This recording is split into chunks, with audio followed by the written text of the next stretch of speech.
what's up, everyone? This is Eddie Apparicio, and I'm joined by my co-host, Anthony Tuan Corral, and this is Buzzer Beaters, a podcast brought to you by grumblingsmedia.com.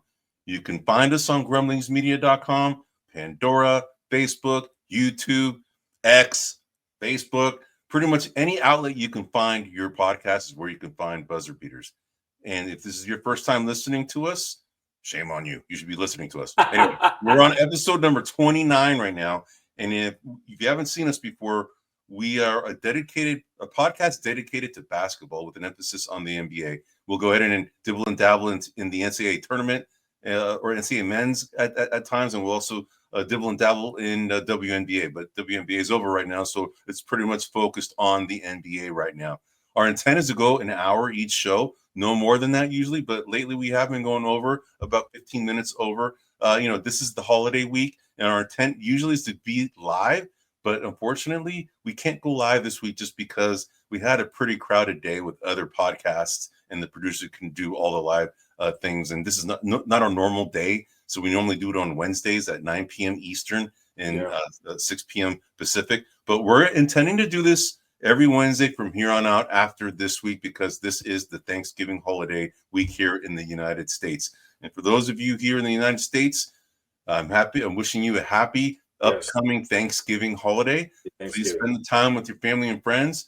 They're everything to us, right? Like I said in the last podcast, they're our legacy, and you definitely want to spend that time. And I know, Twan, this is your favorite time of the year. Favorite holiday. Because of the football and all the food, right? So, sports. Food and family. Yeah. And I'm actually gotta buy gifts. And you don't gotta you don't have to buy any gifts, man. You don't have to spend money on food, man. Yes. But so anyway, I'm actually taking tomorrow and Wednesday off. Of course, Thursday and Friday are off already for work. But I'm actually driving down to Southern California to go meet up with my kid who's finishing up her finals for at LMU. And then we're flying out on Wednesday morning out to Austin, which is where we're going to spend our Thanksgiving in Austin with my brother-in-law, Ed. So we're going to stay there until Sunday and come back on Monday, and then we'll reconvene doing these things on Wednesday. How about you, Tom? What you doing, man? Yeah, so I'm taking Wednesday off. I get the distinct privilege of having to rearrange our house so I can accommodate both mine and my better half's family. Oh, are they coming over to stay over? Are they staying over? No, but I gotta be able to seat. People do Thanksgiving differently. Yeah. Some people do it kind of buffet, eat around, walk around the house. We've traditionally liked tables. So we like to have tables. Everyone sits. Everyone eats at once. Yeah. So we do Thanksgiving every year, and every year I got to move these couches around. I got these sectional couches that I can move around the house, and so I'll have to rearrange that, bring in the bigger table, and find seating for about 15 to 16 people. So now is Sienna coming up? Yes, Sienna's coming up. Right on, man. My oldest lives in LA, so she's due here tomorrow. So hopefully the weather will allow the flights, because for those that don't know, at least in Northern California, we've been inundated with rain, and we're wussies. We don't like the cold, and we don't know how to handle the rain because we don't get either very often. So when it does rain, the world stops. But so as long as the planes can take off and land, then she'll be here tomorrow. So let me ask you something, man. Is it a traditional Thanksgiving meal, or do you guys change it up with because we're multicultural. We have multicultural families, right? No, we do most of the traditional stuff. I don't know. This is a weird one. So in Christmas and in Thanksgiving, we do panettone for dessert. Oh, so I believe that's a Peruvian custom. Okay. So panettone is actually an Italian cake. Yeah, I know what it is. It's very good, man. It's so we usually have panettone with some Mexican chocolate, abuelita or Ibarra. Everyone in our house prefers Ibarra. Me too. That's what I grew up on, man. I grew up on that. Yeah. So everyone will have that. That's kind of our one little tradition, right. Before, my mom would make the stuffing and all of that. My mom's no longer with us. So that's stuff that we gotta piecemeal together on our own. But typically, we'll have stuffing, we'll have turkey, we'll have mashed potatoes. Yep. We always have rice, which rice. Interesting. We always have rice. I mean, rice is like a staple in our house. Now, is it garlic rice or regular rice? Yeah, it's my mom's rice, which is like a garlic onion mix. I mean, everyone. Oh yeah. No, I've had it before, bro. I remember your mom's rice, dude. So I remember your mom's rice, dude. I used to eat all kinds of food at your house, man. Yeah. So when I grew up, quick little side story. when I grew up, we never went out to eat really, and I'd always have my mom's rice, and my mom's rice is like you could just eat it, just the rice. I mean, you don't even really need anything else with it. You just gobble it all up. But it's white. It doesn't look like some people think Spanish rice where it's yellow, or no, it's just white rice, but it has flavor to it. Yeah. So I'm dating this girl, like, and I go over to her house. She's Chinese, and they serve rice, and I go, oh, rice, and I'm stocking it up, dude. I was like 18, 17 years old, maybe 17 or 16. I'd never had like steamed rice, like never, never.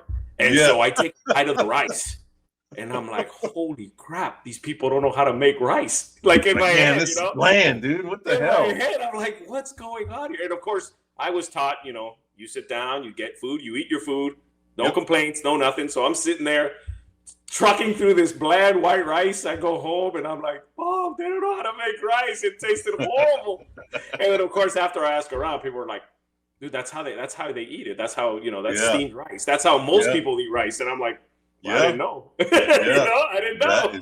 That's funny, man. But that's interesting, man. That's an interesting side. So you do mashed potatoes, you do rice. Yes. And then you do stuffing, and what else, man? Yeah, we'll do stuffing. We don't usually do cranberry. I know cranberry is a thing. It was never. I'm not a big thing. I'm not big on it either. Yeah, we'll usually do like corn. Somebody usually brings like candied yams. My sister-in-law usually brings candied yams. We'll have like some salad and and some dinner rolls, and that's typically what we have.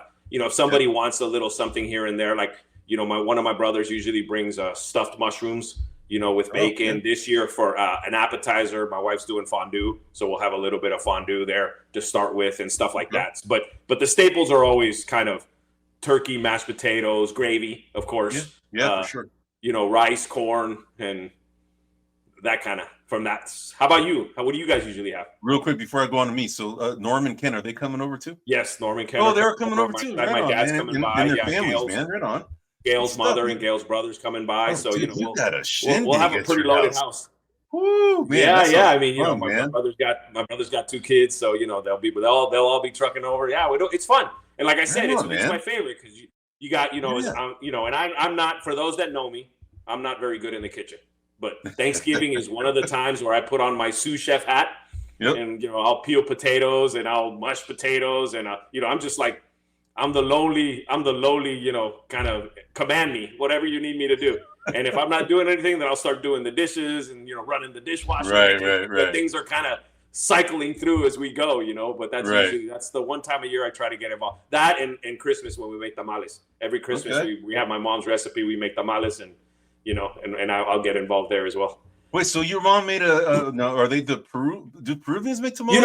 No, Peruvians no. My mom would make tamales. They're not like Naca tamales. Central American, right? I mean, she's Rican, so they're not like Nicaraguense tamales. They're, I don't really. I mean, I guess they're more like from the Mexican side of tamales. They're similar. We do the so we do the banana leaf, not the corn husk. Yeah, so it's that's the Salvadorian as well as the Guatemalans. The kind of Central American style. Yeah, Hondurans, I think, do it too. Yeah. But what's great about when I get to do it now is I get to leave out the olives and the raisins. Yeah, I don't like all that. Yeah, I kind of like that stuff. I just put the good stuff, little extra meat, some garbanzo beans, a little scoop of rice. And you're just kind of, all right, I'm cool. This is good. So with respect to ours, we do a traditional one. When my mom was cooking, she made turkey the Salvadorian way, which is there's like a sauce, and it's like a thick brown sauce, and it was really, really good because usually, but not a gravy, a sauce, kind of a gravy-ish sauce. It's kind of like a gravy, but it's different. It's not gravy. It's kind of something different. Yeah. And she made it a couple variants. She put like an Asian twist to it sometimes, and it usually turkey is very dry, bro. Yeah. But when she made it, it wasn't. It was very juicy because of the sauce that she put on it. And we typically, the normal, the mashed potatoes. We do the green beans too. And then, now that my mom's not here, just like yours, we're now going to more traditional. But some of the sides that we usually pick, dude, I love Brussels sprouts, bro. I love them. And that's one of the ones that we choose because my brother-in-law Mike he's vegetarian, so he eats Brussels sprouts like they're going out of style, man. And I love them. And we do spinach sometimes too. So when you do the Brussels sprouts, you put them in the oven. You put a little like like oil on there, some olive oil. Yeah. Boom, just like that. For sure. Like a little glaze. I like them a little bit more like crispy. I don't like them too soggy. Yep. Gail does those. Gail does those. I don't know if those are on the menu this year, but we'll have some. We'll have some vegetable. We'll have green beans or Brussels sprouts or something. I just don't. Yeah, love them, man. And then we also do some of the cornbread sometimes. My wife's into the cranberry. I'm not into it, man. So I don't like it. And then as far as pies, bro. Okay, I'm one of these ones that loves pecan pies, man. I love pecan pie, man. It's one of my favorites. And then of course you have to have the pumpkin too. But sometimes I like the berry pies too if they're available. But usually those are not traditional, right? And sometimes after, right? But anyway, but dude, after we're done with this meal, dude, we're like 10 pounds heavier, dude. And, no, I know. Next week's a very popular week to start turkey sandwiches the next day. Oh, dude, you just turkeyed out, bro. You're just done. Yeah. So, one thing we did, I mean, we still do the whole turkey, but in our house, a lot of people like the white meat. Yep. And so we always get a smaller boneless turkey breast. Yep. It's a small one. It looks like a miniature turkey. It's probably like, 2 pounds. Right. And just cook that as well. And so if anybody wants extra breast meat or whatever, then there it is. See, I don't like the breast meat, bro. I'm all about the dark meat, dude. I'm all about the dark meat, dude. I'm gonna save it and give it all to you then. Yeah, I love it, man. All right, bro. So how does this work? Yeah. I know, for those that don't know, you typically eat one time a day. It's part of your diet regimen. So what do you do for Thanksgiving? You don't eat till dinner time? Yeah, like today, dude, I didn't eat until 5:30 today. So you're training yourself right now. I just eat when I'm hungry now, bro. Honestly, that's when I eat. And sometimes I'm hungry like in the middle of the day. But like today, I went to go get, my wife's into Star. I call it Star Crooks. I don't call it Starbucks. I call it Star Crooks. Okay. Yeah. Because she has her fix. She needs to have her chai tea latte, almost every day. Her and Gail must be Gail's her matcha. So I got myself, tea, yeah. She gets something, right? So I got, this like I don't know what it is, a pecan crunch latte thing, and that's anytime you have like coffee or tea, it stumps your hunger a little bit, and that's what I had in the middle of the day, which is why I didn't eat anything until 5. But anyway, to answer your question, I eat when I'm hungry. So when we're going to Austin, it's going to be 2 hours ahead, so I'm probably going to be hungrier, earlier than usual, right? Yeah. But I'm gonna hold out, bro. I'm gonna hold out because, I just did blood work, and dude, all my blood work was great. My doctor was like, Jesus, man, all your numbers are great, So I'm like, dude, it's one meal a day, man. That's what I do. So that's awesome. Maintains good weight. I was telling Gail the one thing, because I for a while I had switched to eating, what do you call it? Intermittent fasting, I think. That's what I do. That's an intermittent. And I switched, and it kind of messed with me a little bit. But the one thing that I got a lot to get used to.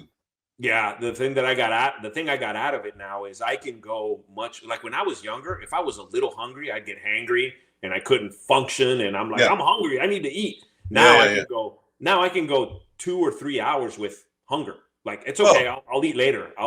It's exactly it, man. And with the one thing that intermittent fasting, dude, I've been doing it since like 2015, I'd say, like 9 years. Yeah. But religiously, I would say the last 2 years where I'm really only doing one meal a day, whereas before I probably do 2.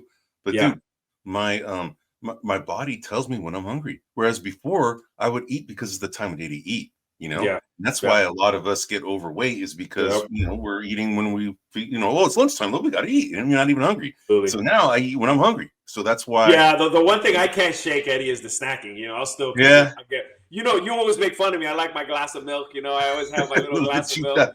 And there's like a cookie or something, and I'm always like poking it. And that I will eat, hungry or not. I need my glass of milk. I need my So that's the one I can't shake, bro. That's hilarious, dude. Yeah. The first time I saw you doing it, I was teasing you so much about that. It's hilarious. I'm like, where you going, Twan? I'm going to the store. For what? I'm gonna get some milk. You're like, why? Yeah, exactly. That's hilarious. 30 minutes. Where's the grocery store? I need to get some milk. I need a milk. I need my milk. Dude, you're hilarious, man. Dude, all right, bro. Hey, milk, bro. Dude, we spent a good 15 minutes talking about personal stuff, but that's okay, man. That's how the audience know who we are, right? It's Thanksgiving thanks. week, man. We want to kind of keep it a little loose, but we definitely, it's been essentially 3 full days of basketball since we last had our last podcast, right? So really, there's not much to cover as far as content over the Eastern and Western Conference as far as what's shifted and changed since then. There's only been one play-in game last Friday, and we're going to talk about not play-in the NBA Cup game, and we're going to talk about that at a later segment. But what we're planning to do today is to talk about some of the teams that are struggling, right? And then we're going to go ahead and I'm going to talk to Twan and ask his opinion. We're all going to discuss are some of these teams going to recover, or is this more of the same what we're going to see moving forward? Do we see any deals potentially kind of emerging because of these teams struggling early on?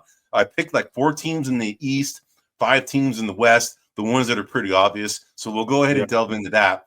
And then the second segment, we're going to go through. Twan wanted to kind of go over some of the major injuries, right, that have happened. And because this has been an injury-plagued early NBA season, and we've only been 2 months into it, right? A little bit over 2 months, and there's been a lot of injuries that have impacted teams significantly, especially one in particular being the 76ers, right? Yes. So that's one of the teams we're going to talk about. And then the third item that we're going to talk about is, of course, the NBA Cup. Kind of go over the standings, where everybody stands. Twan and I have picked teams from each of the different groups. We have a wild card. We're going to kind of go see how we're doing on that. And then the final segment is something that we've been doing every week since we've been, kind of did this rookie watch. The rookie watch. Yeah, we have this rookie contest where we each drafted 5 players total on each team, and 4 players were from the first round, and then the 1 players from the second round. And then I'm keeping track of all their points from a fantasy perspective. So points are points, assists, rebounds, all that stuff. And then we have this conference seedings contest where I give award points based on how the conferences are seeded by the teams, right? And then I put a point system to that. So we're going to go ahead and give an update on how we're doing on that. But that one's been shifting quite a bit, man. So Eddie, something just hit me. I think what would be cool, because I don't know if this translates to everyone out there, but I'm getting a kick out of our rookie watch. Okay. And, I'm having fun with it, right? It's fun, man. Yeah. Well, because there's so many ups and downs. There's so many unknowns. And, I think maybe in one of the future shows, we should sit down and you should walk us through how you calculate the scoring. Yeah. Right. Like just I know we have it written down as a legend, but where you go, what you do. Because what I'm thinking is, this is kind of a little idea you could have. You have fantasy leagues and you have all this. But if it's just 1 or 2 people, you rarely have an opportunity to do a fantasy type of setup. For sure. Right. Yeah, so maybe if you have like maybe 2 or 3 of you, you could set up like your own little rookie watch competition. Yeah, and you kind of sign it up and keep scores and do kind of a little fun. And it requires a little more effort than knowing who the stars are. You gotta, like we said, you gotta calculate, will they get playing time? Do you think that he's playing behind a star that tends to get hurt, so this person will come in and actually play? Are they skilled? That type of thing. And you can do the same format, or you can do your own format. I like that we picked 4 first rounders and then 1 second rounder, because it creates a little bit of excitement to me. Yeah, for sure. And this was all your idea, bro. So I thought that was cool, man. And the thing is that the point system is a regular fantasy basketball point system, but I can definitely walk through it on the next show. Our next show is going to be Wednesday, the 4th of December, where we're going to do it live again. Maybe we can kind of have a segment where I kind of just show how I calculate it. And one of the things that when I go to basketball games with people, whether it be my cousin or friend, I will do that. I'll say, hey, you and I, let's pick a player. I'll pick somebody, I'll pick a player from the Warriors. I'll pick another player from the other team. And then you do the same thing. And we're going to compete against each other on their stats and see who does better. All right. And whoever wins gets a beer after there you go. Oh, okay. And it gets them all into it. Right. So I'll do it. Right. Yeah, so, but look at the monster that this freaking fantasy sports thing created with me, bro. I mean, I'm all about competition. And I always want to. It is. Yeah, and, you've been doing fantasy for a long time. I'm about 6 years in now. I started much I taught you all my secrets, bro, and you're next to be in my league, man. And but it completely changed the way I watch football. It's funny, isn't it, Trip? Changed the way you value people and things. It's just a trip. Yeah, totally, man, totally. Yeah. Well, hey, bro, let's get into it, man. So, all right, so.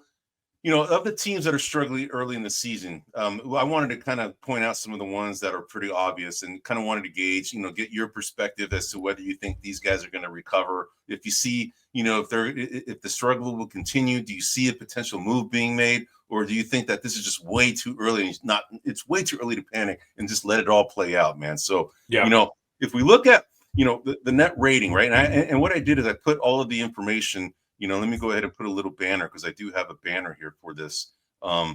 So this is what struggling teams will recover. And what I did here is I focused on the Eastern Conference. Like I said, I have like 4 teams in the East, 5 in the West. And the first team that I wanted to kind of point out was the 76ers. But before I do that, I'm going to go ahead and point out here. What you see here is, the 76ers, a lot of information here. But what I wanted to point out, the 76ers are the 15th team in the conference, in the Eastern Conference. That's what number 15 means. And then you see offensive rating, okay?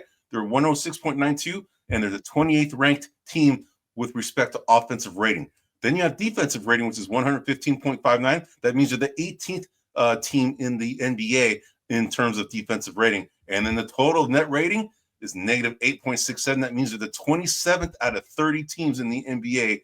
That means they're hurting, man. All right. Yeah. So the writing is on the wall that something needs to change here, man. But before I even, just to give you some context, before we get into the Sixers, the top 10 net rated teams, okay, this is usually a good indicator how good a team really is. The number 1 team are the Cavs. The Cavs are at 12.25.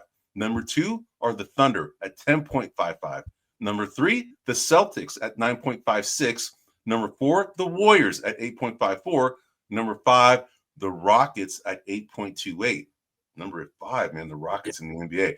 Then you got the Grizzlies. Your Grizzlies, bro. I mean, they're at 6.39 at number 6. Then you got the Mavs at number 7 at 5.42. Then you have the Knicks at number 8 at 5.24. Then you have the Magic at 4.37. Then the Clippers at number 10 at 3.34. You can see that most of these are in the West. But the reason I want to bring this up is because I'm going to be showing a lot of this rating information, and I want to give some context. So, because all these teams that I've mentioned in the top 10, they're all playoff teams right now, really, right? And correct me if I'm wrong for myself and for everybody that's watching. Yep. Basically, what the net rating says is, on average, I don't want to say they're losing by 8 points, but they're in 100 possessions. Yeah, in 100 possessions, they're scoring 8 less points than their correct than their counterpart on average. Correct. Yeah. That's correct. Correct. In 100 possessions, but they're going to be outscored based on how they're playing, the way they play offensively and defensively. They're going to get outscored roughly about 8.67 points per 100 possessions. It's an analytics thing, right? But it's a good indicator, right? Well, I mean, it's an accurate indicator because obviously, if you have a negative in your number, you're a sub 500 team. Oh, for sure. And there's nobody. There is no team. The only team that was kind of, I think, playing fool's gold, and you pointed it out, was the Suns. The Suns were like, maybe the top 4 team in the West before all these injuries kind of came about. But they were up there. But their net rating was roughly right around like a half. It wasn't like 1. It was like less than 1. And yet their rating was pretty high. They're ranked pretty high. And then they were that tells you that they were playing really close games, right? So you pointed that out, man. So, but anyway, so let's get to the Sixers, man. I just wanted to kind of lay it all out for the audience as to what they're going to be seeing in the ensuing banners. So the Sixers, man. Okay, let me ask you something. Are they toast, or are they going to recover? Is this way too early? So, what are your thoughts? I don't want to speak early. Okay. But of all the teams that we're going to talk about today, this is the most extreme team that could make. I wouldn't be surprised if they came back and made it in the top 4. Yeah. And I wouldn't be surprised if they stayed where they're at. Now, there's a couple of factors, right? Number 1, Jared McCain is playing fantastic, or has been. So that is, at least if I'm a Sixers fan, that's a super bright spot, right? Yep. And then you got Maxey, the point guard. So you got 2 solid young pieces there. Right now, whether or not they could carry a team, I'm not sure. Paul George is hurt. He's been hurt twice now in the season. Right. So I think he's going to be off and on. If he's in, he's a plus. The wild card is Embiid, though. We talked about this last week. Number 1, he's been making comments about when he's not going to play back to back and blah blah blah, and he's been going at it with reporters, and I think we talked about this mentally. I think he's annoyed. So I think that he's going to be the biggest wild card here. If he can get himself situated and comfortable, I think that the Sixers will start to rise.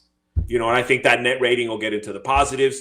But if Paul George is hurt, if Embiid is a sourpuss, then no, they're going to stay pretty much where they're at. All right. So let me point out some of their as far as their starting lineup. Okay, right now George and Embiid are hurt, right?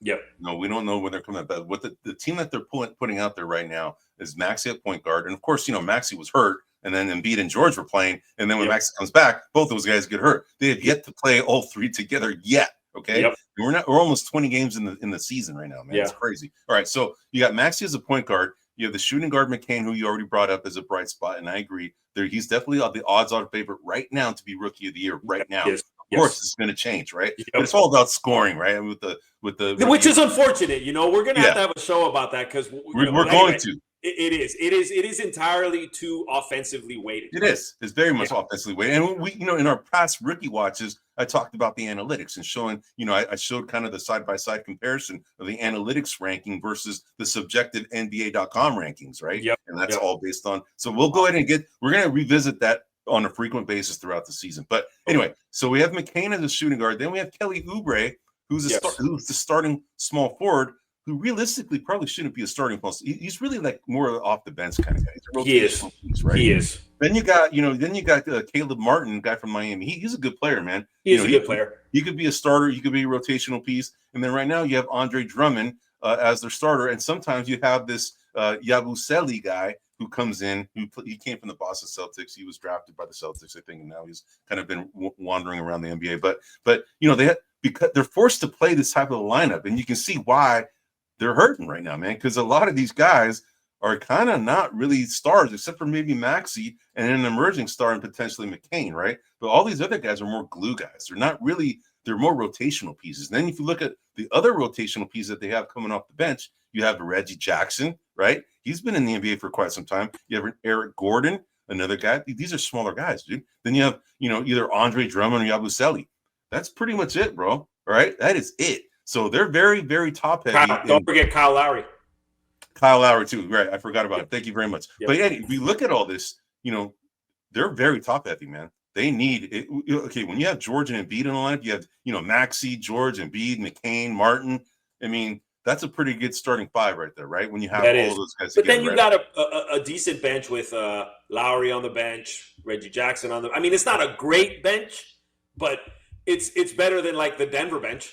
Yeah, but the thing is that they have no basis of how this team is really going to function when they're all together, because they don't know where their holes are at right now. They know their holes right now are the main guys are not playing. But once those guys are playing, how are they going to go ahead and come together with these other rotational pieces? This is when the GM is going to decide on whether or not they need to make a move or not. In my opinion, it screams making a move, even if I haven't seen these three players play together yet. To me, I think that they're probably one rotational piece difference maker away to be better, right? But we have to wait and see what happens. Yeah, but right now that's not a smart move if you have a sub 500 record, right? Like, why would you give something up?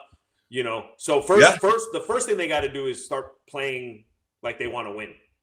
Yeah. Then you start looking at these pieces and see what's missing and how you fill it. But I agree with you. I mean, Yeah. All right, man. So do you think that they're going to recover? I'm going to say yes, but to me, recover means at playoff. This point, playoff 6 through 10.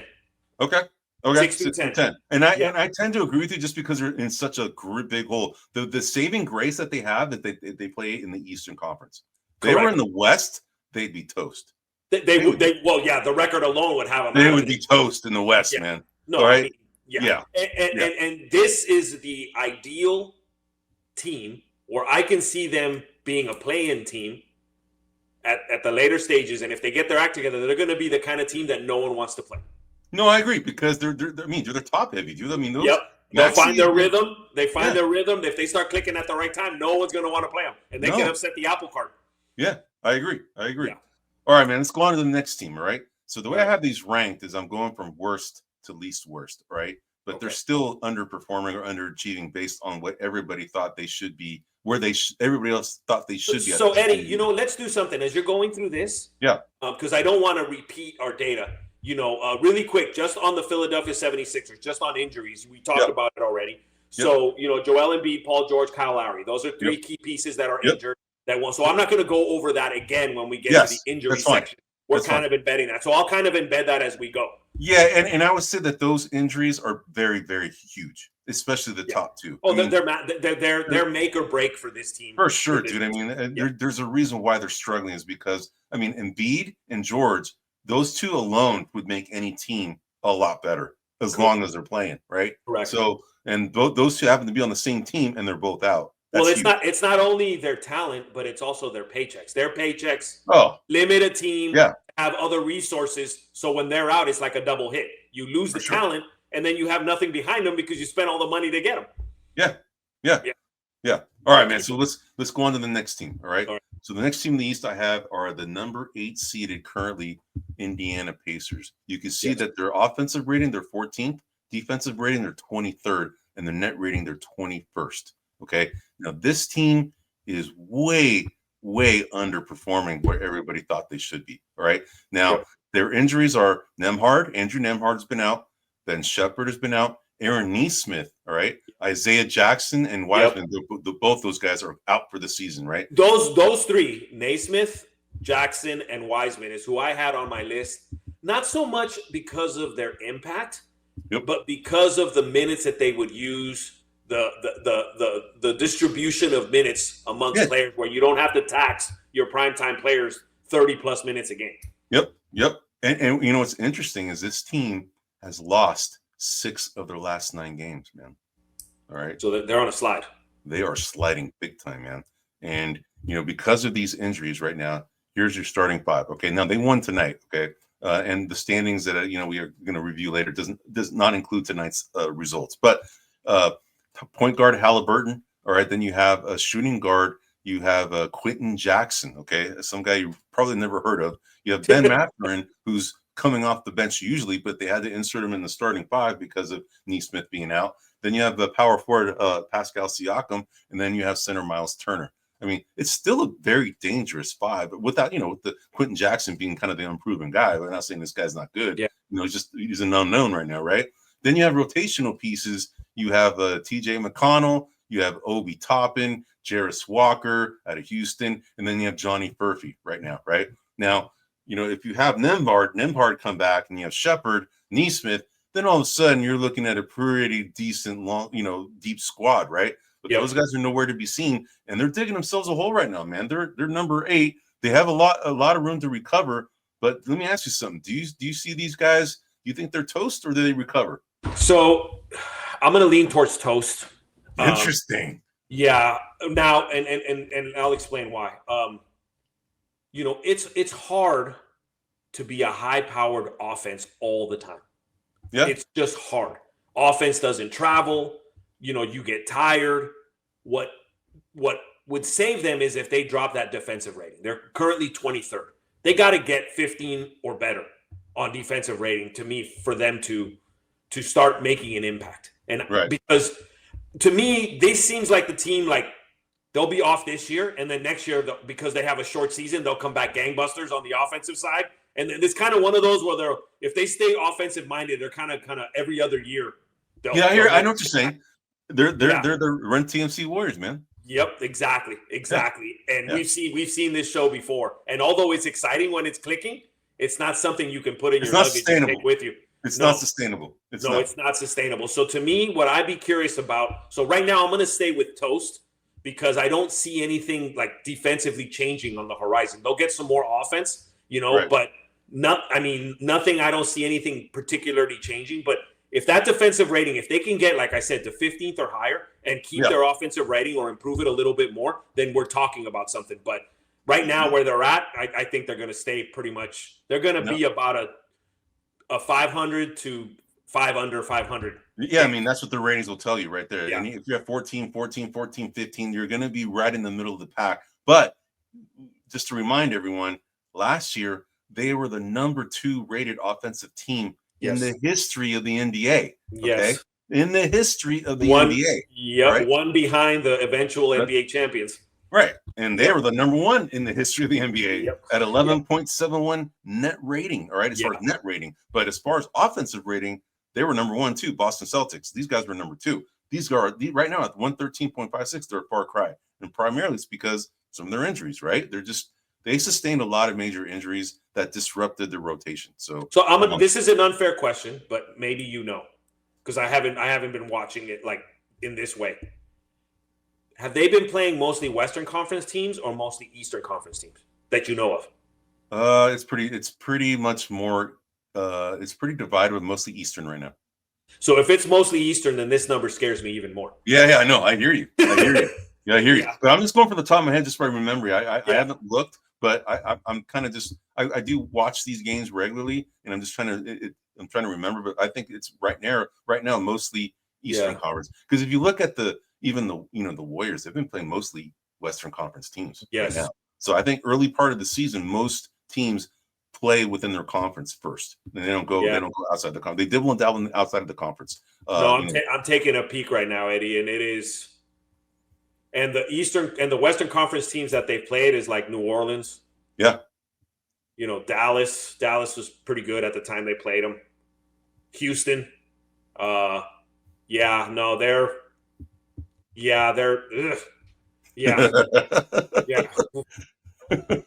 because once they go on them Western road trips, the West Coast of their house. I hear you. Yeah. All right. Well, let's go to the next team, man. We got two more teams in the East before we go to the West. So I have, of course, according from the worst now getting better. Now the Bucks. Okay, we both have the Bucks as a top 4 team finishing up at the end of the season, right? And they were struggling mightily, bro. Yes, mightily.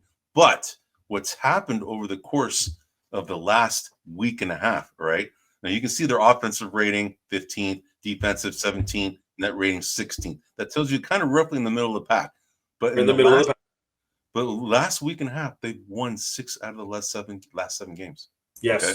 They're coming back. They're coming back. And the thing is that they made some changes to their lineup, right? To get there. They started playing some of the young bucks a little bit more. The only injury that they really have is Chris Middleton. Correct. And he's due back soon, man. I don't know exactly, but he's coming back soon. Yes, he's actually already been cleared. Yep.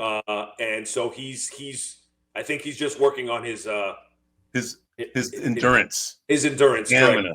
Speed and stuff like that. Yeah. Yeah, get into shape, man. Get into basketball shape, man. But again, he's one that I would put in that boat. Like, he'll come back, and it wouldn't surprise me if in a month from now he's missing a game here and there and a game, he's just one of those guys that's going to miss games. He's Kawhi Leonard, man. He's Kawhi Leonard of the East. So, but as far as their rotation, all right, this is who they have. Their starting lineup is Damian Lillard, of course.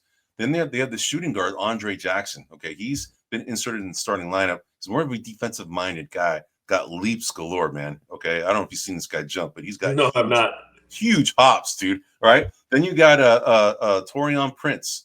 Out of Baylor. He's been in the league for quite some time, came from the Lakers most recently. He's now been inserted in the starting lineup as a small forward.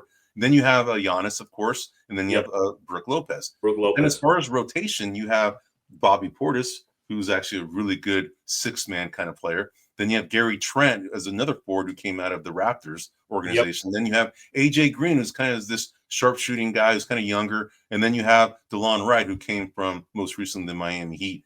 These guys are essentially down the rotation. But what's interesting is that Pat Connaughton is kind of out of the rotation right now, right? Yes. And Marchand Beauchamp, I think he's another guy that really doesn't get that much playing time. But that's interesting about Connaughton not playing, man. It is, because he was when they were making their runs, he was a pivotal piece. For sure. Yeah. I mean, he's a good rotational piece, and he's a smart player. He's been around. He's a Notre Dame guy, right? So, and the guy could have played professional baseball. I don't know if you knew that. He could have played. He was a pitcher. He could throw like 95, 96 miles an hour. He was like almost as fast as me. Yeah, right. But anyway, so let me ask. Okay, do you see these guys continuing their recovery path, or do you see that this is kind of a facade right now? I think I see them recovering, but I don't know. Let me look at the standings here real quick. I see them no higher than number 6. They're number 6 right now. The highest they could make, I think, is the 5th seed, and that is dependent on whether or not Philadelphia finds its sea legs.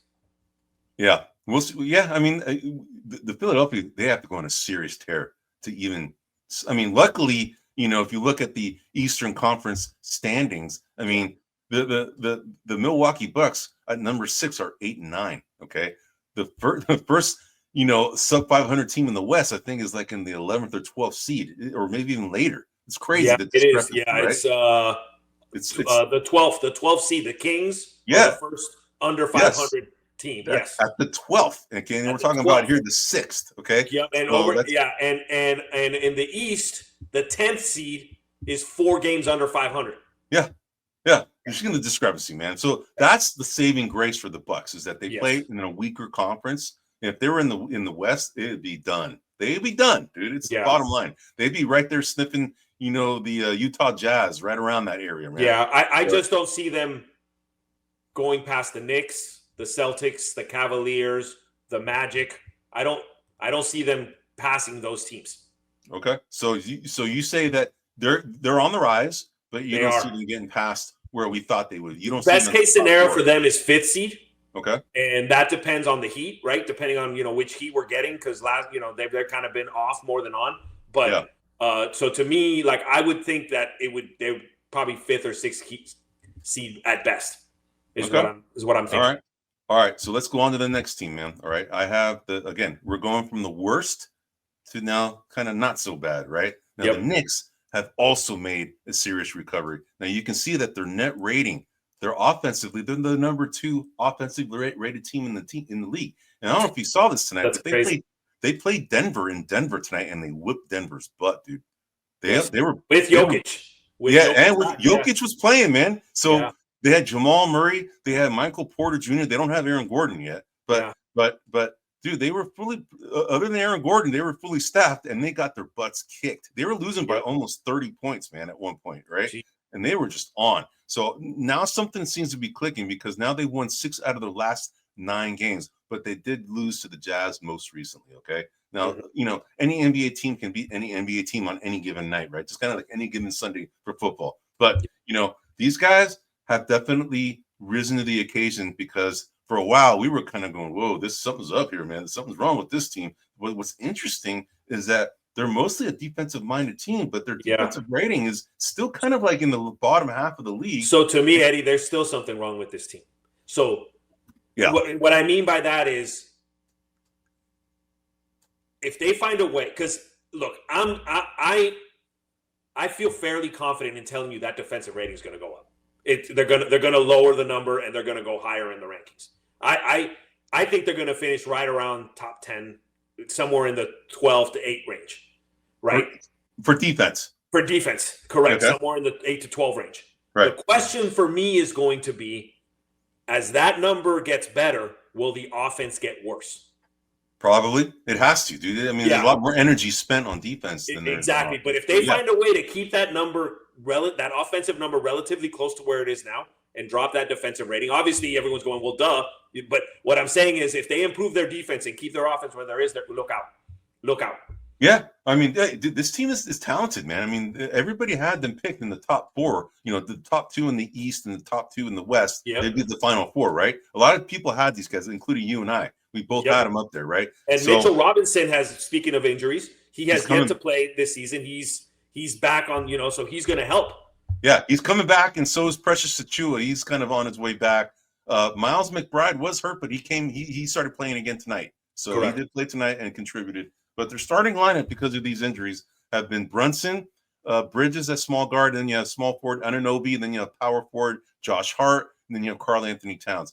The interesting thing about this, all their starters have played they play a minimum of 34 minutes a night, bro. Yeah, it's too much. Right? The Tom Thibodeau team, bro. And with us, with Curry, right now Curry's getting 28 minutes a night, bro. Yep. And at times that's too much. Yeah, I know. So right?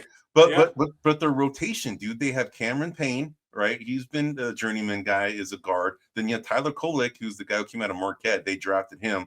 Then you have this Pacome Dadiet out of France. Yes. Yeah, and then you have Jericho Sims as their center. So you can see that their bench is pretty slim, bro. All right. Well, like I said, Mitchell Robinson's coming back, so hopefully that'll alleviate. Precious Achiuwa and Miles McBride, right? And what I'm curious about is if they plan to play Robinson and Towns together.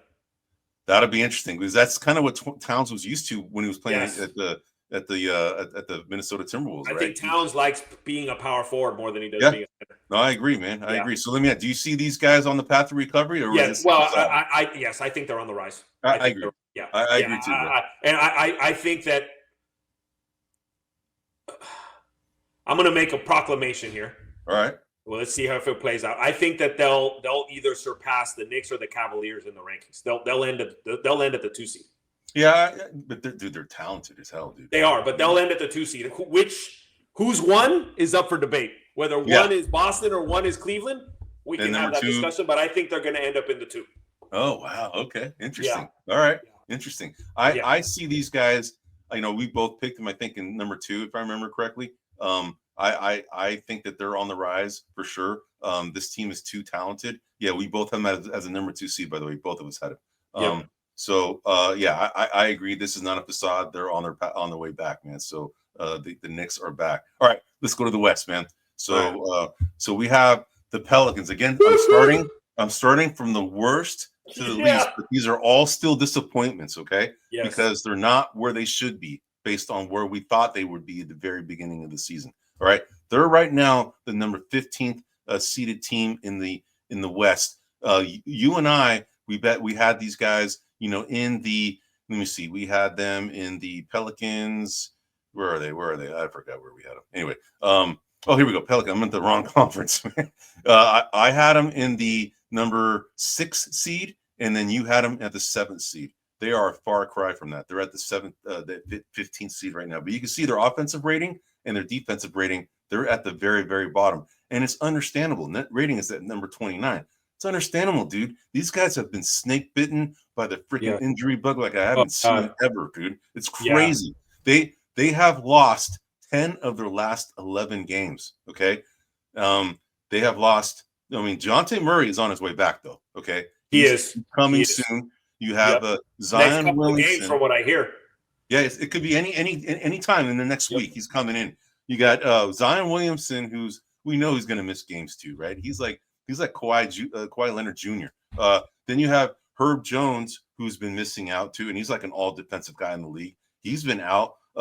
Grand Theft Alvarado, he's been out. And then you have CJ McCollum, who was out, but he just now got back and he started. Yes, but to me, Eddie, that was the biggest loss. CJ McCollum. Because he's a stabilizing force. Yeah. And I'm gonna say something right now. I know you kind of hinted at trades. If I'm New Orleans, I'm getting the best package I can for Zion.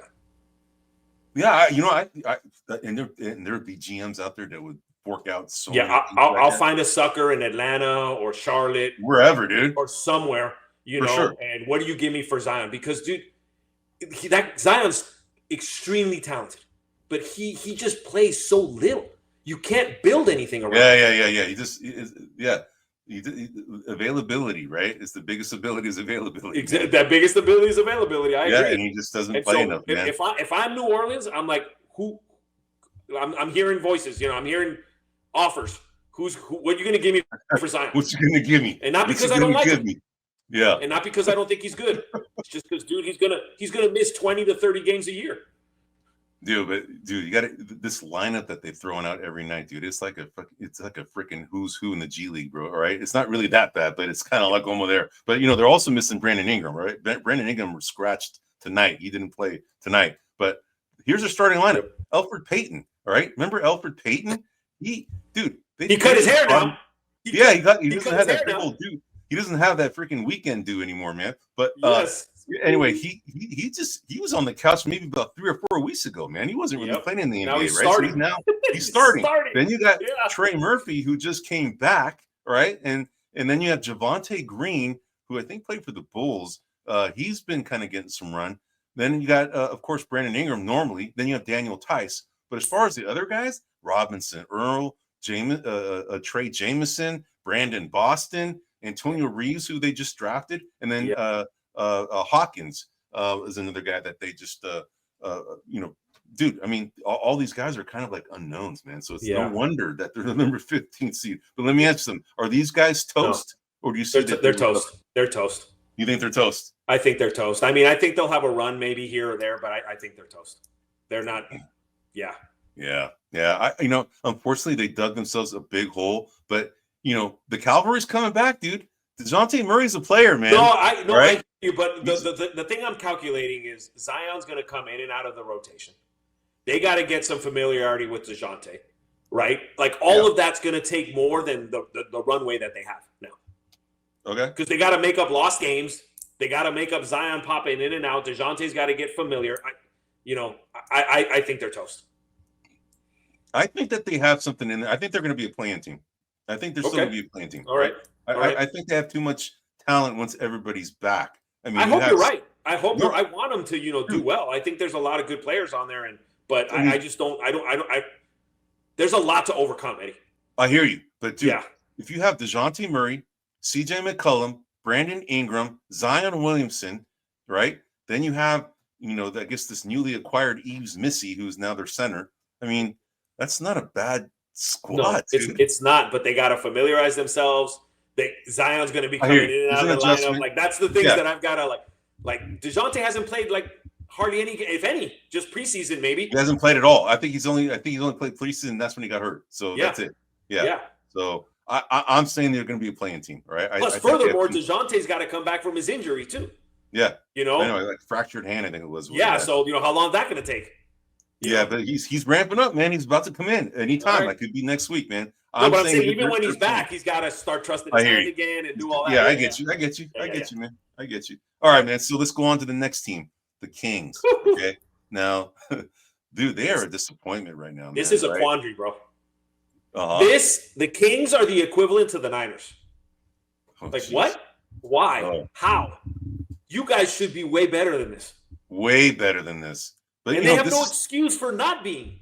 But remember we were talking about the ratings right in the middle of the road. They're in the middle of the road for everything, but they're in the top half of the league as far as all of the ratings. Okay, they're at 11th for offense, 14th defense, and 13th for net. Okay, now they have lost 5 of their last 7 games, and I think that they were playing tonight, and I don't know if they if they won or not. They were they lost. They got killed by the Thunder. Okay, Thunder came to the Sacramento Kings and just blew them out. And by the way, the Nets beat the Warriors, by the way, just to let you know. Oh, God. Can you imagine that, dude? The Nets beat the Warriors. No, I can't. I guess I won't be watching that now. No, I'm going to watch it, but I just happen to look at the score right now. I'm still going to watch it because I want to see how they lost. But anyway, so the Kings, dude, all right, they've lost 5 out of the last 7. Their injuries, Malik Monk, okay, he's been out, but he just came back tonight. This was his first game, and another guy has made. No, but he was only out a couple of games. It's not his first game of the season. No, he's been out though recently. Their injury list has been pretty slim. There hasn't been many that have been out, but their starting lineup is Fox, Herter, Murray. Then they have DeRozan and Sabonis, and DeRozan is a guy that they brought in as a free agent that was supposed to be a difference maker, and it hasn't been translating yet, right? No, they haven't clicking. I thought they'd be significant. I believe I had them ranked better than the Warriors this year. You did. Yeah. I think you were like one ahead of the Warriors. So their rotation pieces are Keon Ellis, Trey Lyles, Dylan McDermott. Oh, not Dylan McDermott. Doug McDermott. Dylan McDermott's the actor. Alex Len, and then McLaughlin. Came from the Dylan McDermott, Young Guns, right? Regulators, something like that. I don't know. He's one of those guys. But anyway, Regulators. But anyway, so let me ask you: do you see these guys, given where they're at, and given they haven't really faced too much injury? They just had a infusion of a couple new players and new rotational pieces. Do you see these guys, honestly, kind of on the rise, or is kind of honestly, Eddie? I don't know, but I don't see a reason why they should be here. So I'm going to say yes. I'm going to say that whatever's ailing them, they're going to figure. I can't put my finger on it. I don't know why they're not winning, or not winning at a much better rate. Yeah, so I'm going to say yes, they're going to improve, but I really don't have a feel for this. So do you see them being in the top 6? No. Okay, I don't either. Not right now. No. They have the ability to do that. I mean, dude. Sabonis, all-star. Fox, all-star. DeRozan, all-star. Keegan Murray, he's the guy who's been kind of hit and miss, honestly.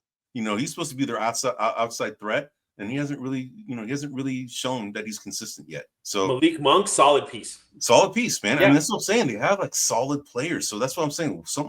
Something doesn't smell right. Something's off, man. And I agree, but I don't know. I don't have a feel for what it could be. And that's so my guess is they'll figure it out, and then away they go. But I can't. I wouldn't be surprised if they stayed here or they jumped up to a 4 seed. Yeah. Right. All right, man. So let's go on to the next team, man. We got two more teams after this. So Right. the Wolves. All right. Yeah. The Wolves are the 11th seed right now. All right. These guys are a huge disappointment. You can see their offensive rating, defensive rating, and net rating is kind of similar to where the Kings were. They're kind of middle of the road. All right. They've lost 5 of the last 7 games, dude. And recently to the Toronto Raptors, who are probably one of the worst teams in the NBA right now. The only real injuries that they've had, and none of them have been major, has been Mike Conley and Joe Ingles. They're the only real 2, right? And because of Mike Conley being out, they had to start, Dante DiVincenzo at point guard. Then you have shooting guard Edwards. He's kind of all world, but Jaden McDaniels, he's a very good defensive player. Then you have Julius Randle, okay, the newly acquired Julius Randle, for Karl Anthony Towns, and then Rudy Gobert, who's their center. Then you have rotation pieces, Naz Reid, and then you have Nickeil Alexander-Walker. And recently, they have started to play Rob Dillingham, dude. Yeah. About freaking time, dude. Time, yeah. Dude, I agree. What is up, man? I mean, seriously, if you're struggling, play some of these young guys. Terrence Shannon has yet to play, really. And he should play. He should play. He should have some minutes. Dude, why not? I mean, look at what the Bucks did, right? They started throwing in some of these young guns to kind of just show the veterans, hey, man, this is how you play hard, man. We need this again, right? Yeah. Bring up your energy, right? And that's just what these young guys do. They want to play, man. So they're a team that are very. I mean, most of us picked. After last year, most of us picked them. Anybody would pick them easily in the top 3. Oh, easily. Easily, right? But as I've mentioned in previous weeks, there's a Julius Randle effect happening here. Yeah, it's something. I mean, the Julius Randle, it's a big, anytime you get a big man who's a scoring big man, and that's kind of the case with the Karl Anthony Towns and the Julius Randle, there's always an adjustment period because it changes the offensive flow of what it was prior to those guys' arrival. And you're seeing that right now, bro, big time. Yeah, and Anthony Edwards is shooting more 3-pointers this season than he has in any season before. I mean, he's like, now some people think, oh, he's doing that because he wants to add it to his game. The question I have is he doing that because the lane is clogged? Yeah. You know what I mean? Yeah. And you need Anthony Edwards to be both an inside and an outside guy to keep the defense on their toes. I think if he becomes one-dimensional, that hurts that team's offense. No, I know, and that's kind of what he is right now, man. But they just don't have the same effort like they did last year, bro. I don't know what it is, if it got in their heads. Well, right now you'd have to say it's Karl Anthony Towns, him being gone. It has to be. I mean, that swap didn't. I mean, because Dante DiVincenzo fits like a glove in this team, man. Yes. All right. Yes. That move. But he doesn't fill the hole that Towns filled. Right. He does fit like a glove, but he doesn't fill that hole. Yeah, I know, but Julius Randle is a talented offensive player. It's just he's a different player. He doesn't have the same outside shot like Karl Anthony Towns. Right now Karl Anthony Towns is balling in the Knicks. Well, but correct me if I'm wrong, Eddie. And again, I don't want to give a stigma to somebody. Didn't the Knicks last year start to take off when Julius Randle got hurt? Yeah. I'm just saying, right? I'm not saying. I'm just. There's something about him that messes with the offense. Yeah, I don't know, man. I don't know, but that's a good observation. I didn't think about that. Yeah, but I don't know, man. Something's up there. I see these guys climbing. I just don't see them being a top team like we thought. I think they're probably going to be like probably in the 5th, 6th seed. Yeah, that's kind of where I think they're going to fall. Yeah. I think they need to make a move, man. Honestly, to get back to where they're at, and I don't know what that move is.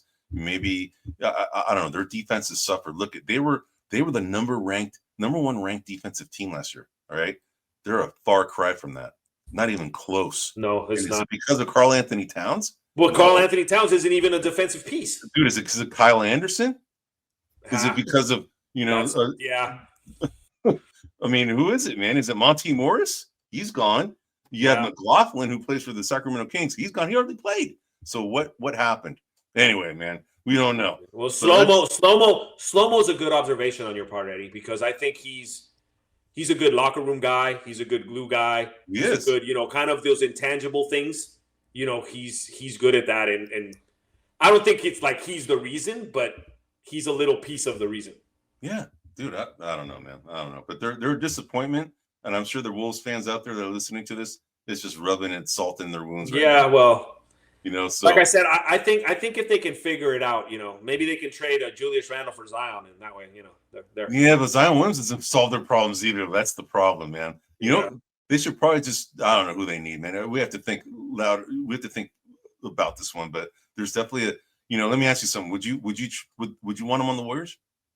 Julius Randle or Zion? Yeah, Julius Randle. No. No. You want Zion on the Warriors? Well, no, even him, no, because no. I mean, it's just you need a player that's available. You just do, and he has no history of that. I mean, like look at DeAnthony Melton, right? Like he has a history of being hurt. We get him. We're like excited, and then he gets hurt. Oof. I mean, and he's not a big piece, right? But he was a crucial piece. He was a very good piece. I mean, that guy would have been perfect. I mean, dude, isn't it interesting? Ever since he's now gone, they've lost. They've lost recently, dude. Well, they put Lindsey in the starting lineup. That's right. Yeah, I'm not pinning it on him. Lindy Waters. He's a Lindsey Waters. Yeah, but he's a different type of player. And Melton Melton had a little of GP2 to him. He had a little bit of DiVincenzo to him. He had a little bit of he could run the point. He was a valuable piece. Yeah. And maybe I think maybe they're right now the Warriors are struggling to see who they put in the starting lineup. Yeah. Well, bro. All right. Well, I hear you, man. These guys, like I said, I think they're going to be probably like the top 16. All right, man. What I'd really be interested is if Randall gets hurt, what happens to their numbers? We shall see. And I'm not hoping. No, but it's an interesting data point, right? Just a data point. If that happens, I'd be curious what comes of it.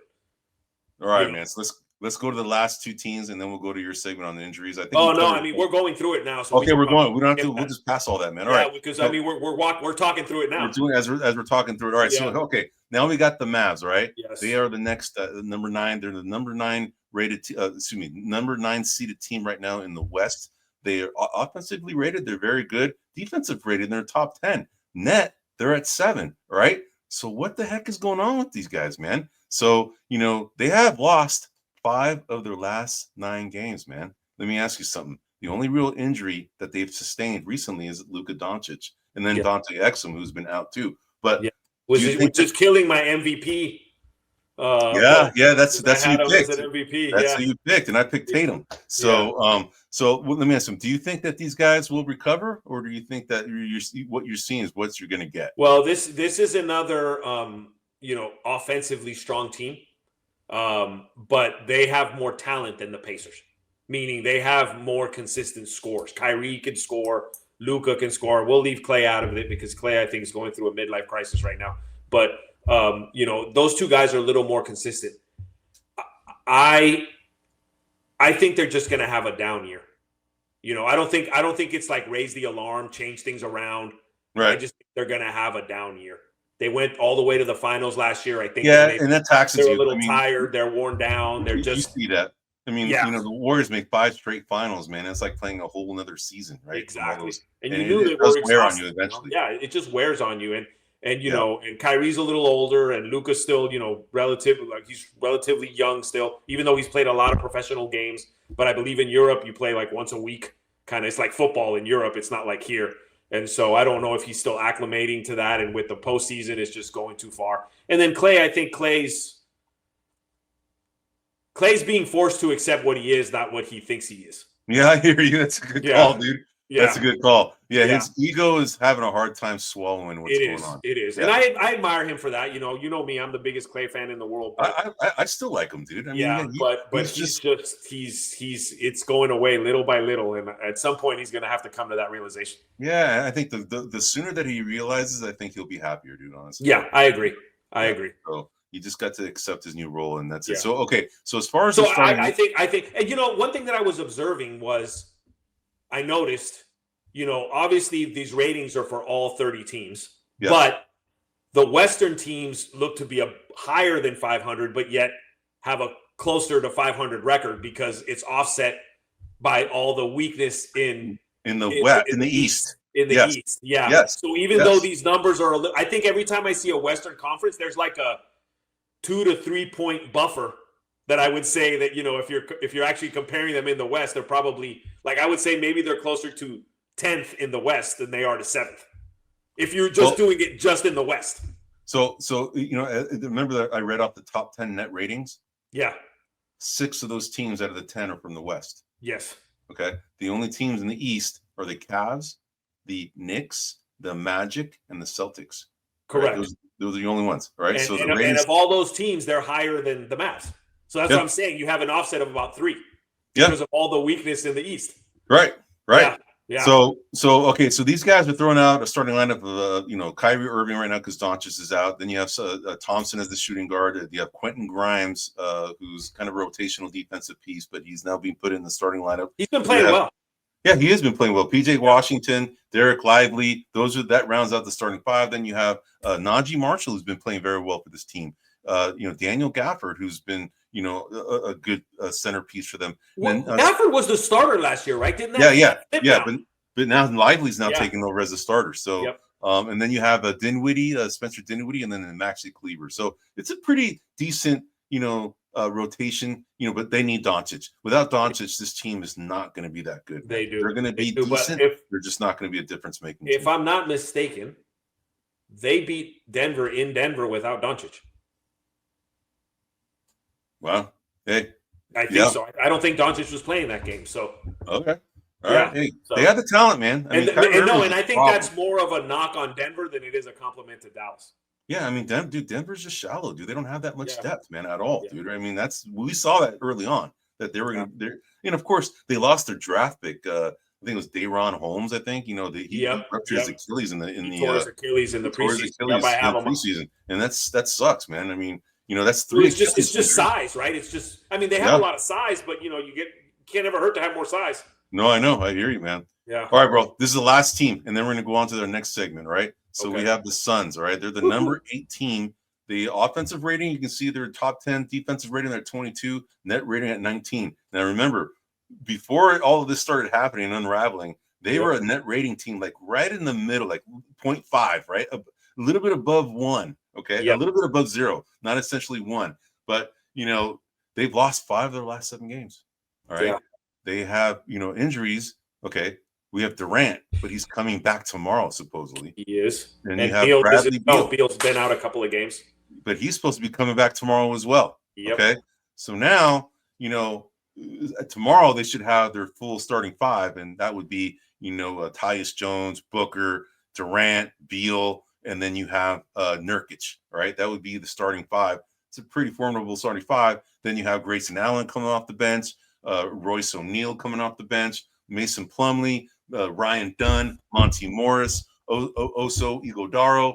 I mean, it's not as shallow as you think, man. I mean, this could be a blessing in disguise where these guys were hurt early on, and some of these other guys kind of sort of getting their run and kind of getting their confidence. You just never know, man. I personally think this team is a lot better than where they're at, and I see, I had them as top 3, I think, in our little contest. I see these guys recovering. I think Durant's a big difference maker. As long as he doesn't miss any more significant games, along with Bradley Beal, I see these guys making a recovery. What do you say, man? What do you think? So I'm going to disagree with you a little bit. All right. Number one, when they had all of their players, they were barely squeaking out games. Right? The stats showed that they were 0.5. You said, which means they were barely winning. A lot of close games, and that's when they had everybody. Yep. Then they lost Durant, and rightfully so, they dropped. Now Durant will come back, and they'll fight a little to get back to the middle. And then Durant's going to miss more time. It's just going to be seesawing back and forth, in my opinion. They're just going to get a little bit better and then come down. Get a little bit better and then come down. And then similar to the Philadelphia in the East, if they time it right, they'll be a team no one wants to face in the postseason. For sure. Yeah. But it has to happen soon, man, because they're running out of time, dude, right? For sure. Yeah. But my guess is, I had them at 5th. You had them a little higher. I had them at number 3 or 4, right around there. I think realistically they're going to be 7, 8. Yeah, I had them at 3. Or in that range. I had them at 3. You had them at 5. Yeah. So I think it's going to be 7 or 8. Okay. Interesting. I still think they're going to be easily a top 5 or 16 easy. Okay. That's my call. Okay. All right, man. So, all right, man, that there you have it. We just covered all the struggling teams, and we kind of gave our thoughts as to whether or not these teams were going to recover or if they were going to stay pretty much the same. They are who we thought they were, kind of thing. we shall see, man. But all right, let's go on. We already talked about the injuries. We're gonna as we intertwine it with this. Let's go on to the NBA Cup, man. So yes, you have bring that up. Yeah, you'll bring it up. And then we'll go through each of the groupings. I think this coming week is the last games for group play. Okay.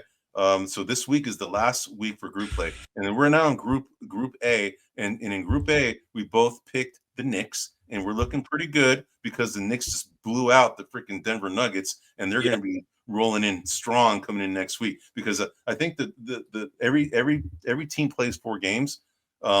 And then 2 at home, 2 on the road, and like I said, this coming week I think is the end of the group play, and then we're going to see who's going to come out. So I think we're sitting pretty for the Knicks. The Orlando Magic is the only one that can trump it, but these other teams. Do you remember if I picked Orlando as my wild card for? No, I picked Miami Heat, right, as my wild card for the East. You picked the wild card. You picked the Heat, and I picked the Bucks. Okay. So. All right, so we're sitting right now. It looks like the Knicks are probably going to win it. Let's go to Group B, man. Yep. Okay. Group B. So Group B, you had the Pacers. Look. Oh, they're hurting, bro. Yeah, they're done. I mean, they're done. They're not going to even. I mean, they're technically not eliminated, but they're going to have to win. They need to win the next 2 games, and probably by 20 points each. And they need the top 2 teams beating the Pistons and the Bucks to lose that 2 games.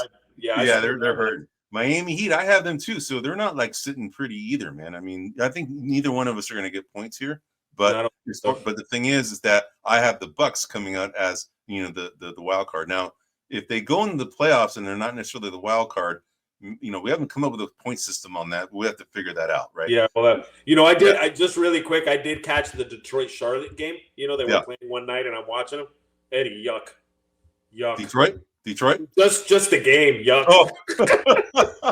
I was like, oh man. Sorry, Pistons and Hornets fans. I don't mean to degradate your teams, but it was like yuck. So out of this, so who do you? I say probably Milwaukee's in the driver's seat right now to take this group right now. I mean, they have a 22-point differential advantage. So if they end up tied, they haven't played Detroit, so they'll play Detroit in the 4th game. So, it'll be interesting because basically if they both win or both lose their next game, then it'll be down to that game 4 where they play each other to win the cup. Right. And at that stage, I would give the edge to Milwaukee. So I think Milwaukee's in the driver's seat. I think so too, man. All right, man. So, all right, let's go to Group C. Now we both deviated here as well. You picked the Cavs. I picked the Celtics, right? You're looking a little better than me. Right although now, Cavs have a game to play still. Yeah, the Cavs have to play. They play Atlanta, and that's an easier team that they should be able to beat. And they play Washington, who's not that strong as well. And then the Celtics look like they have to play the Bulls next. That's the last game, but they should be able to beat each of those teams. So it's going to be interesting. It's going to be between Boston and Cleveland. So but Boston has the head-to-head, right? Because Boston beat Cleveland. Yep. In the game. So right now, Boston pretty much has a 3-game advantage right now.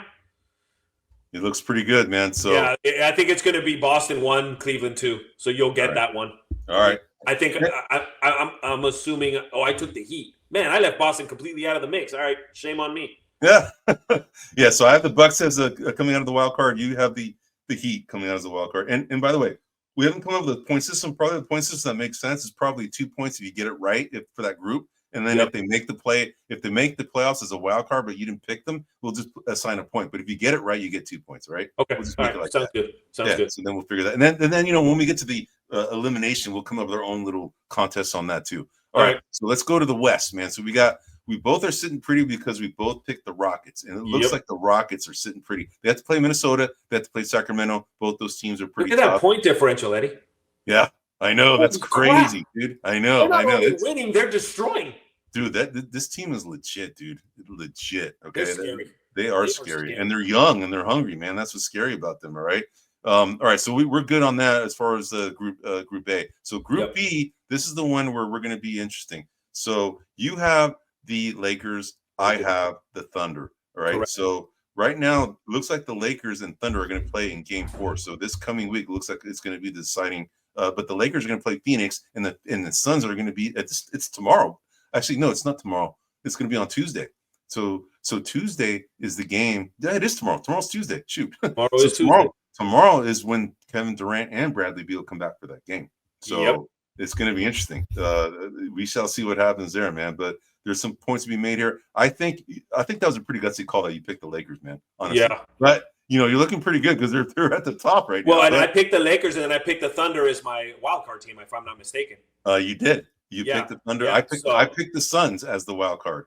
So the only one that can upset me now is the Spurs, which my comment about them being a team to watch out for has bit me because they beat the Warriors, and I wasn't too happy about that. I know. And, that's another team. I mean, they're not there yet, but their goal right now is to make the play-in tournament. If they can make the play-in tournament, that's a good year for the Spurs.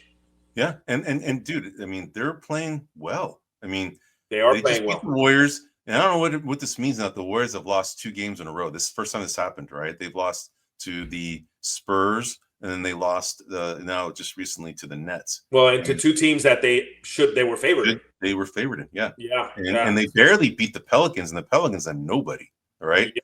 So something's going on here. They got to figure this out, man. Well, you pointed out, they lost the Anthony Melton. Some of that's settling. I don't know. Obviously there's been talk here locally about Kuminga and what they're going to do with him, and there's stuff around that. A little chirping going on of the team. Yeah, a little chirping going on. All right, so now we go to the last group, and that's the Group C. So it looks like the Warriors are pretty much going to have this one. No, right? They're locked. They clinched it.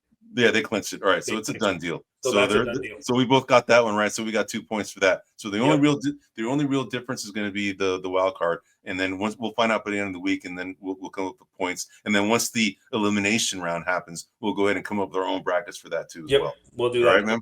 That sounds good.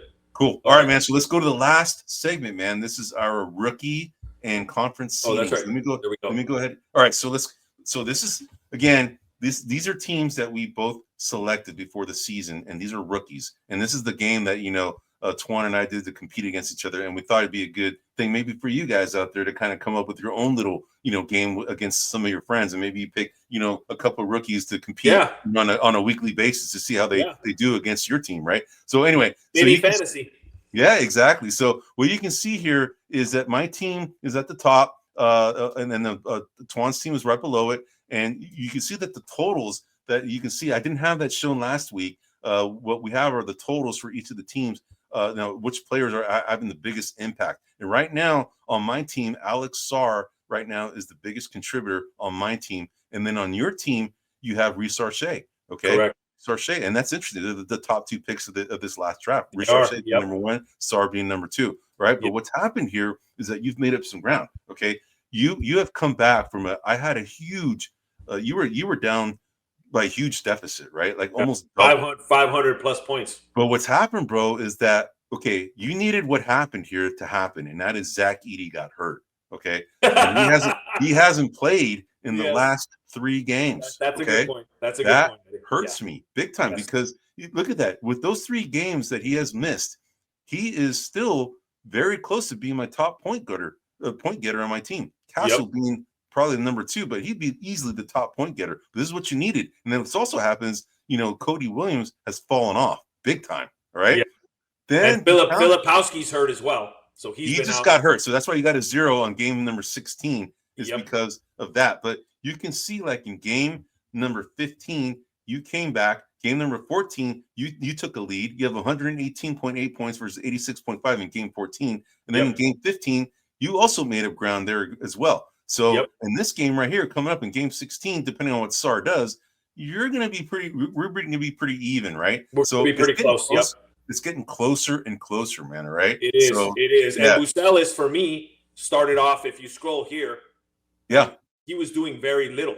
Yeah. Very little. He was doing very little. And now Bucelis is, he's starting to contribute. 19 points, 20 points. He's starting to contribute, and right now he is your lowest point getter on your team.